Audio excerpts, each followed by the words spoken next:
On Sunday, the president lashed out at Democrats less than a day after he tried to coax them toward accepting a deal that would end a partial government shutdown. That is our plan.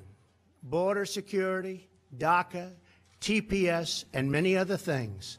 On Saturday, Trump offered what he called a plan to break the deadlock. He would lift the threat of deportation for certain undocumented immigrants if Democrats agreed to his unwavering demand for $5.7 billion for a wall on the U.S.-Mexico border.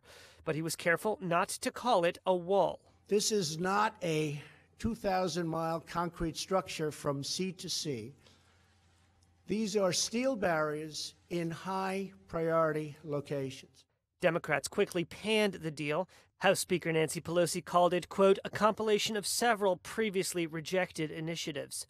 Democrats maintain that a physical barrier is expensive and ineffective, and that Trump promised Mexico would pay for it. And they insist Trump reopen government before they negotiate over government spending.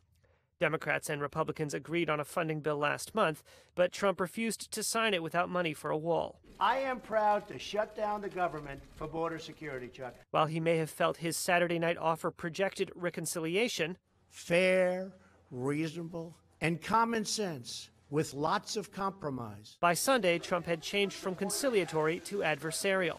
On Twitter, he attacked House Speaker Nancy Pelosi as a radical Democrat, saying she'd lost control and telling her to clean up the streets in San Francisco. They are disgusting.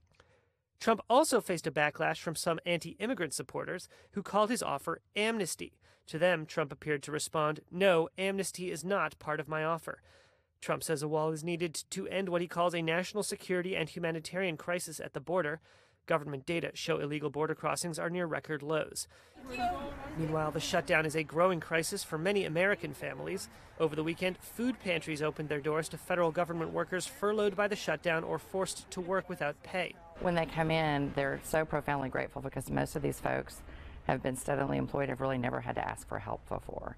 These include National Weather Service workers in Oklahoma. We're going to keep providing these distributions throughout the furlough. NASA employees in San Francisco and TSA workers nationwide. Sunday marked the 2-year anniversary of Donald Trump's inauguration. From this day forward, a new vision will govern our land.